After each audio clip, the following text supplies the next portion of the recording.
base da salvação. Diga comigo, a minha salvação.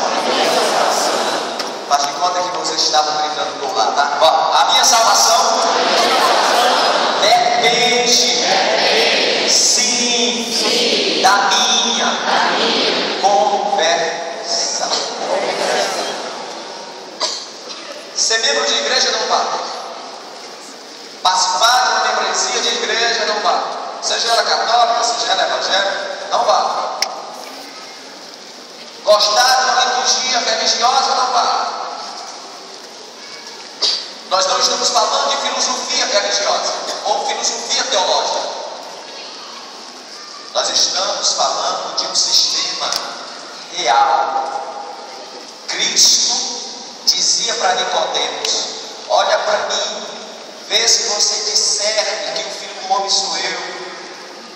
E assim como Moisés levantou a serpente lá no deserto, quando Israel ia caminhando do Egito para Canaã, e chegou no deserto, e serpentes picaram aquele povo e o povo morria. E Moisés, o grande pastor, subiu ao monte Sinai e perguntou a Deus, porque a Bíblia diz que todas as vezes que Moisés subia ao monte Sinai para levar as questões daquela multidão, uma nuvem descia do céu e ficava no rosto de Moisés, e Deus falava do lado de cima da nuvem, e Moisés do lado de baixo. Moisés ouvia, mas não via. Porque está escrito que o homem mortal nenhum pode, em vida, ver o rosto de Deus, devido à sua santidade. Aquele que vive morrerá. E Moisés subiu e disse: Senhor, tu mandaste tirar o povo do Egito, que é o símbolo do mundo, do pecado, e conduzir este povo para Canaã. Canaã é o símbolo da salvação, do paraíso, do Éden. E esta caminhada no Egito, que foi de 40 anos, representa e é o símbolo de uma geração. Significa os percalços que eu e você temos no nosso dia a dia. A gente é ferido, a gente se desvia, a gente se revolve, a gente murmura, a gente reclama, e Deus pacientemente nesta caminhada vai formatando em nós o caráter dele, porque nós não somos nascidos da terra. Houve um ato criador. Disse Deus: façamos do homem. Somos uma obra-prima das mãos de Deus. Não importa grandes evolucionistas, cientistas, idealistas dizerem o contrário. O que eles falam em nada é a mesma coisa. O sol continua queimando porque Deus quer. A lua continua brilhando porque Deus quer. Este planeta que eu e você estamos aqui sentadinhos fixos e não sentimos ele girar, continua girando porque Deus quer. Você saiu de casa e veio para cá a pé, de coletivo, alternativo, do automóvel, porque Deus quis. Teu coração está aí, pum, pum, pum, pum, porque Deus quer. Teu sangue está correndo nas tuas veias porque Deus quer. E não adianta a gente pensar o contrário, porque quem é o outro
convivemos com a sociedade que produz confusão religiosa.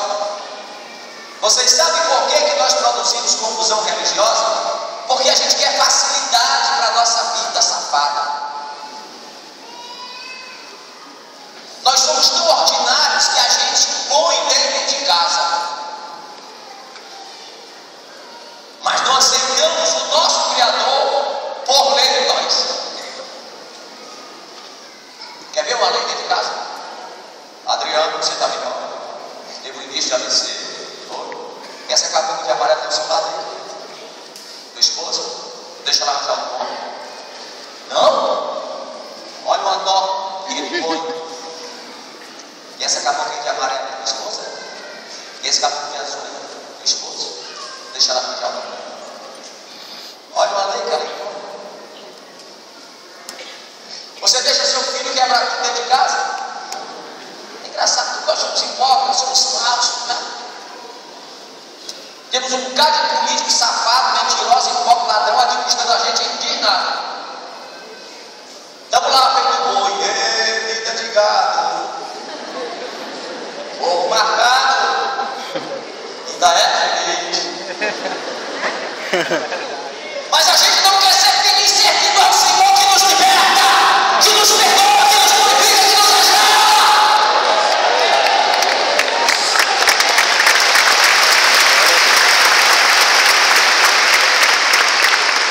E as confusões religiosas que nós fazemos é para fugir da norma que é a palavra.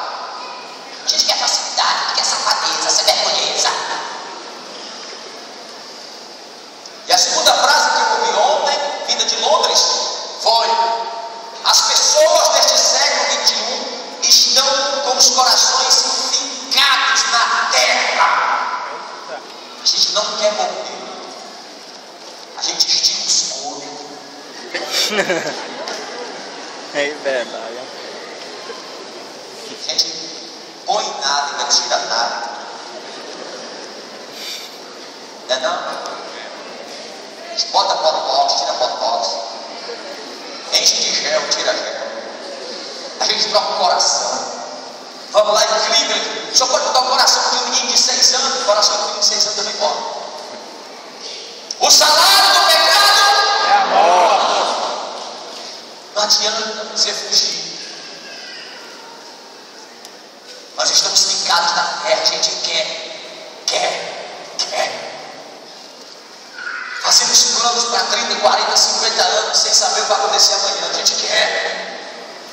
Negócio de Deus, negócio de vida eterna, negócio de salvação. Nosso coração está fincado na matéria, na terra. A Bíblia diz assim: onde estiver o teu coração, ali está o teu tesouro. Onde estiver o teu tesouro, estará o teu coração. Se o teu coração está cheio de Deus, tu pensa em Deus. Se o teu coração está cheio de dinheiro, tu pensa na avareza. Incrível isso, né? Somente através do arrependimento é que surge uma nova vida para o ser humano servir a Cristo. Diga comigo, somente através do arrependimento é que eu posso produzir uma nova vida e servir a Cristo. Servir a Deus. O que Cristo está dizendo a Nicodemos é o que Cristo está dizendo para nós nesse século XXI. Que sem o novo nascimento não existe vida relacional com Deus. Diga comigo, sem o novo nascimento não existe vida relacional com Deus.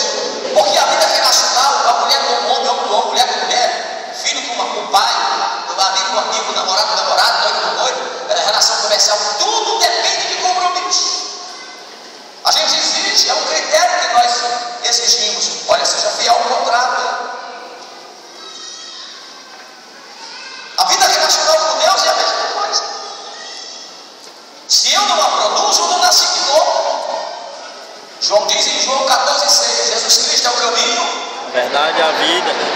para encher toda a vida, começou e terminou. Ele é o caminho para me trilhar, é a verdade para me usar, é a vida para me morar. Eu vou para onde? O novo nascimento é muito mais do que ser salvo. É uma experiência que dá qualidade de vida e abre possibilidades para crescermos na dimensão espiritual. Frequentar a igreja, ser membro de uma religião, de grupo social, E nada é a mesma coisa. A salvação é esta relação. Qual é o significado do cristianismo para você? Apenas um sistema religioso para dar satisfação à sua alma? Vivia a semana todinha, mas domingo estava na igreja. O Senhor estou aqui se pôde um pouco de proibida e de devassa. Estou aqui, Senhor. Aí amanhã começa a continuar. O que é que o cristianismo representa para você? Qual é a sua compreensão sobre o tema religião? Se adepto à denominação? O que significa para você o reino de Deus? Uma forma de reinventar-se? Gente, convivemos em um mundo recheado de confusão teológica, onde cada um interpreta teologicamente o que quer interpretar. Alguns se preocupam apenas em detectar erro de outro, ao invés de ensinar a palavra. Essa confusão religiosa que nós estamos fazendo no Brasil está mais ou menos assim. Eu sou da igreja do G12, da igreja da Santa, da igreja neopentecostal, da igreja pentecostal, da igreja tradicional, da igreja que batiza no Espírito Santo, da igreja que não batiza no Espírito Santo, da igreja que fala em língua, da igreja que não fala em língua. Ô frescura besta! Jesus é o caminho. São os homens que atrapalham a gente chegar no céu. Jesus não salva por causa de G12, Jesus não salva por causa da Assembleia de Deus, Jesus não salva por causa do presbiteriano, Jesus não salva por causa do batista. Jesus salva quando o coração se arrepende, se converte e faz a obra dele, a vontade dele. Não é uma nomenclatura, não é denominação. É hora que a gente precisa de uma instituição para se juntar e glorificar o Senhor. Eu estou falando quando arde em fogo, eu ponho isso em primeiro plano. Eu vou pregar na congregacional, que coisa linda. Qual é o problema? Se me chamaram para pregar na rua da boa, apedrejaram uma garota no Rio de Janeiro, que ignorância. Se me chamaram para fazer um sermão lá em um culto lá no brasileiro, oh Jesus, eu vou com alegria. Vou perguntar a eles se eles querem que eu pregue antes da entidade descer ou depois. Pregarei, cantarei, glorificarei.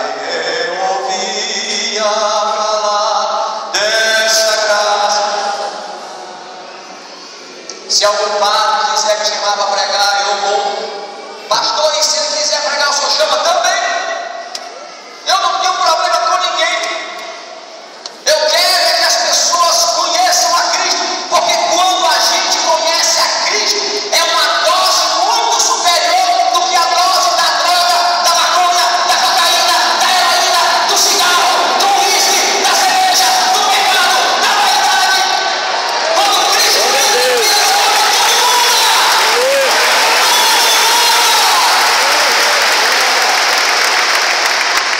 quem tiver coragem de abrir o coração para Cristo entrar, nunca mais será o mesmo. Nós precisamos entender que esse Cristo é Salvador e Senhor. A pedagogia central e essencial do mestre da vida, que é Cristo, foi: aprender de mim. A humanidade não preenche sua alma com argumentos filosóficos sobre a existência de Deus. Ao contrário, a humanidade que deseja Deus precisa ter vontade de conhecer e vê-lo. Aí ele chega para Nicodemos e depois, em algumas partes da Bíblia, pergunta assim: e quem é esse filho do homem? Aí ele diz: olha para mim e vê. O Senhor estava ali institucionando a igreja. Diz Santo Agostinho, em Confissões, que Deus deu nomes aos homens para representar Ele aqui na terra. Há homens, sim, separados, consagrados por Deus para falar dele para os homens. Isto não é coisa de utopia, nem ideologia, isso é realidade. Cristo tanto é a salvação ideal como é a salvação real. Precisamos ter esta consciência. E o cristianismo se apresenta diante de três fases: Primeiro atacada pelos impérios humanos, através das heresias, do gnosticismo, do arianismo. Depois atacada pelos sistemas ditatoriais, nazismo e comunismo, como nós no Brasil estamos sendo atacados. Pena que muitos irmãos não têm noção porque estão desconectados. Mas há uma ideologia no Brasil tentando nos dizimar, só porque a gente não concorda com a anarquia, com a baixaria, com a safadeza. Não somos nós que discordamos.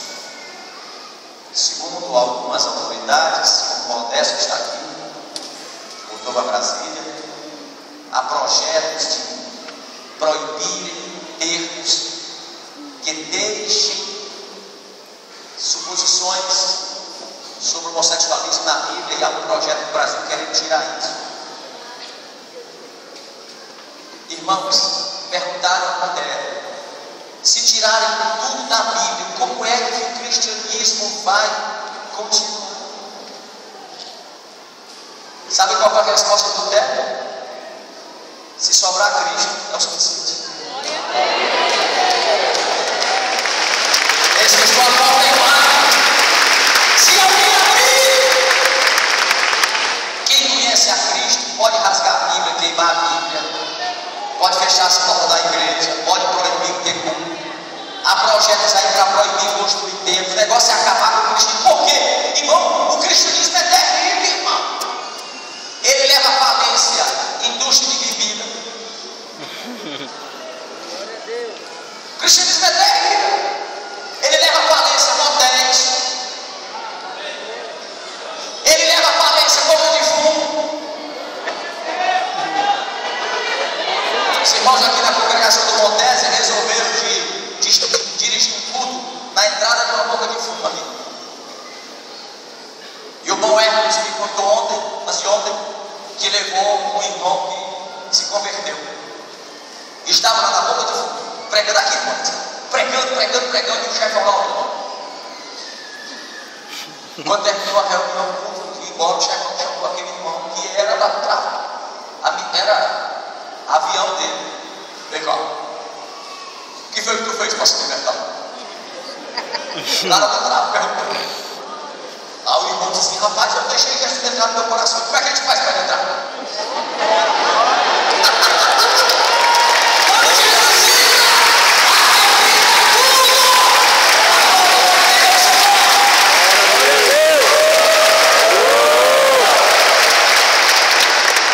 a igreja precisa entender isso. Hoje, falsos ensinos, falsos mestres e o materialismo têm tentado acabar com a essência da igreja e atrapalhar a conversão, arrependimento. Mas nós precisamos ter Cristo na vida. Observe que na conversão surge um novo tempo. Lá em Atos 3,19 diz o seguinte: arrependei-vos e convertei-vos para que sejam apagados os vossos pecados. Estão lendo? Atos 3,19. Diga comigo: a conversão e o arrependimento apaga o pecado. Não é interessante isso? Não leve a mal. Não leve a mal. Não leve a mal. Não leve a mal. Não leve a mal. Não leve a mal. Não leve a mal. Não leve a mal. Não leve a mal. Eu não conheço nenhuma entidade ou dimensão espiritual que eu gosto de chamar de religião. Religião é coisa de homem. Eu não conheço os 7 bilhões de habitantes que há na Terra, das mais de 250 nações que formou o planeta, uma dimensão espiritual que convença o homem a se arrepender e se converter a não ser o cristianismo. Mahatma Gandhi bacana, Madre Teresa de Calcutá bacana, João Paulo II, gente fina, Francisco fantástico, Pedro e Maria José maravilhosos, Buda, Maomé, Rabá, Confúcio, os monges tibetanos fantásticos, maravilhosos. Francisco de Assis, poxa, renunciou toda a herança do pai dele e disse: Deus pobre, que eu vou pregar o evangelho. Fantástico.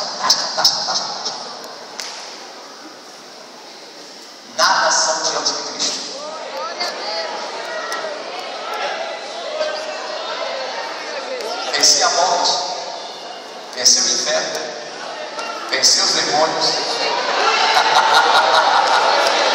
Onde está a morte, teu aguilhão? Onde está a morte, teu aguilhão?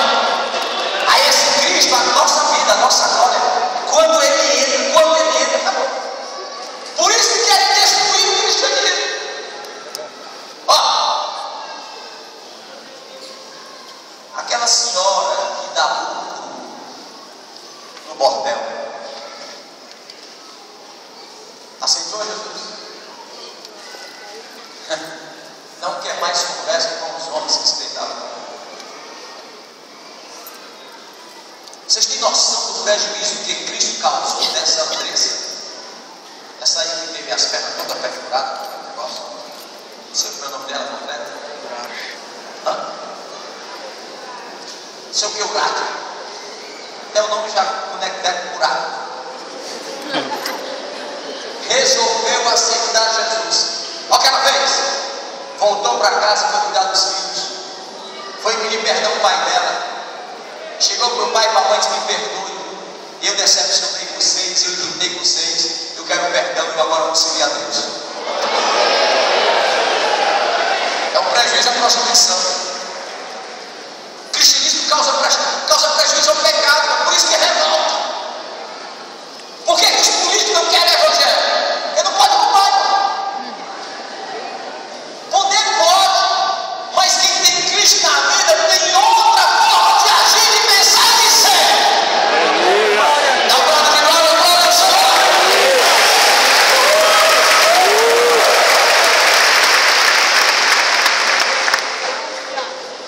Na conversão surge um novo tempo, chamado refrigério. Só que esse refrigério, esse novo tempo, aparece com a presença do Senhor. Esta é a essência do cristianismo. Diga comigo, a essência do cristianismo é a presença do Senhor. Esta é a essência. O cristianismo não é uma religião que diz como os homens podem ser perdoados. Não. É uma nova visão de mundo e de vida. A fé cristã não é um compartimento isolado da vida de uma pessoa. Não. É antes uma dimensão da vida que dá cores ou influência a tudo o que fazemos e cremos. Agostinho, grande filósofo, 354, 400 a.C., observou que os humanos, antes que possam saber qualquer coisa, têm de crer em alguma coisa. Então não adianta você querer saber sobre Cristo se você não crê em Cristo. Se você crê em Deus de verdade, você quer aprender as coisas de Deus. Glória a Deus. E as coisas de Deus só como exemplo, virtude. O que é virtude? É a produção de comportamentos e condutas benéficas ou internas. Você produz o amor, produz o respeito, produz o limite, produz a educação. Você pensa antes de falar. Em todas as áreas. Porque nós humanos, você quer vir para cá, mas eu não vim para cá. Porque nós humanos temos uma mania de responder a qualquer coisa, até no amor, ferindo o outro. Sim ou não? Sim.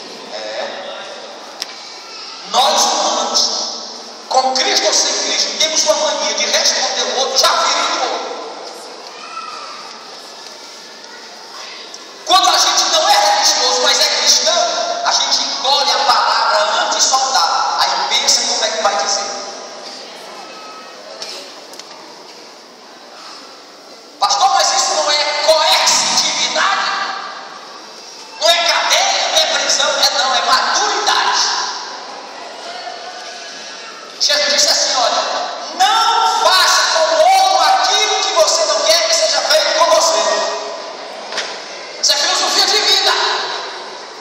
Se eu quero ser bem tratado, eu devo tratar bem. Se eu quero ser aceito, eu devo aceitar o outro. Se eu quero que você seja educado comigo, eu devo ser educado com você. Isso não precisa nem passar da dimensão espiritual. É uma obrigação do ser humano. Então o cristianismo, através da conversão do arrependimento, me faz um ser humano melhor, elevado e especial. Afinal, Pedro diz assim: olha, que Cristo inaugurou a sua igreja para produzir homens diferenciados.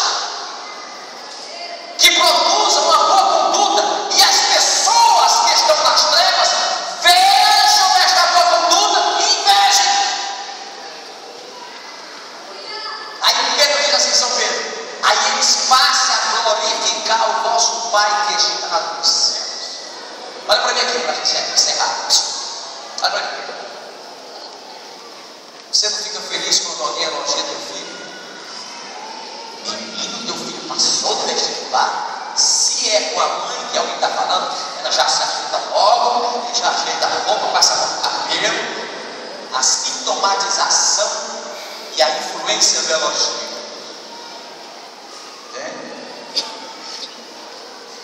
Todo elogio em qualquer área deixa a gente besta, orgulhoso. Estão entendendo por que Deus disse assim? Eu quero que vocês se apresentem bem diante das trevas para que eu seja glorificado.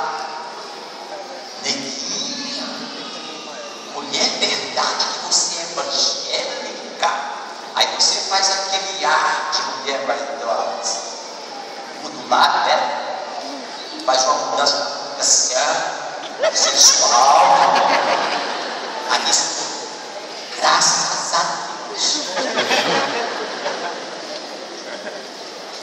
Aí ela vai dizer, pois eu sou devota de A, de B, e eu não sei o que eu faço, porque eu não tenho essa alegria que você tem. Aí é que você sensualiza mesmo. Aí você diz assim, vem pra cá, pra tu ver como é gostoso servir a Deus.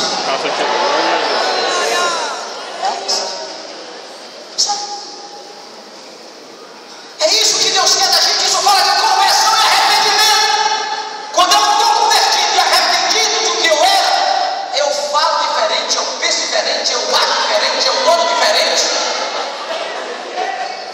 Aí a gente tem uma família diferenciada, temos irmãos diferentes, temos marido e mulher diferentes. A mulher não revira o marido com alguma coisa que ela tem guardada há 200 anos. Que ou capacidade de guardar a porcaria. Não é encontro de casais não, mas já é o início. O marido está numa boa, amor, tu vai fazer esse peixe para mim ou essa carne? Ela responde outra coisa. No lugar dela dizer assim, vou com carinho para depois você me alegrar. Não é bacana a resposta? Ela responde outra coisa. Ela diz assim, vou, mas é diferente daquela que você comeu não sei aonde.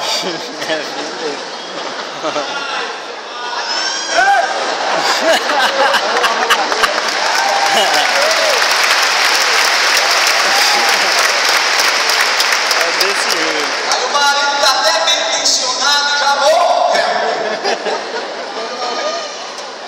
Quando a mulher é sábia, O clima. responde com outro elogio. Você merece, meu príncipe. Valeu, pastor. A conversão e o arrependimento nos dá famílias maravilhosas. Sim ou não? Sim. Bom do marido, trabalhoso. Estou fugindo um pouco, é porque está mandando entrar aqui. Eu vou entrar um pouquinho. Oi, pai. Bom do marido é taxista. Mas por que eu pegar o exemplo do taxista? Passou a noite todinha trabalhando, bichinho. Aí assim no aniversário dela, vou passar na agricultura. Não sei se tem um taxista por aí que fez isso hoje. Sério? Aqui em cima logo? Não vou falar. Eu pensei que aqui em cima, como dizer, eu não sei.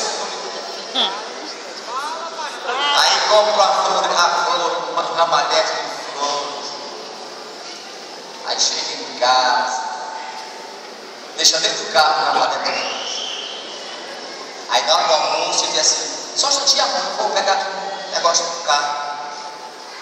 Aí vem todo feliz com o ramalhete de flores.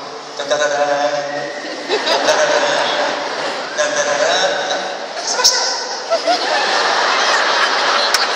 Por que essa besta? Para com isso.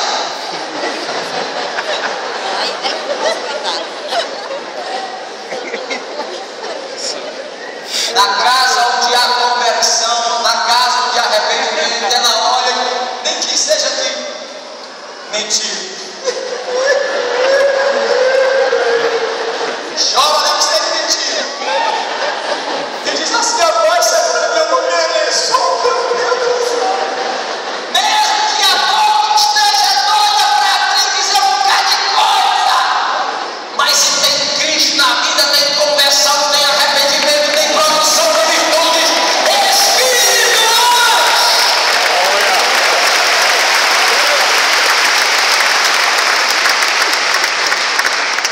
de pé. Só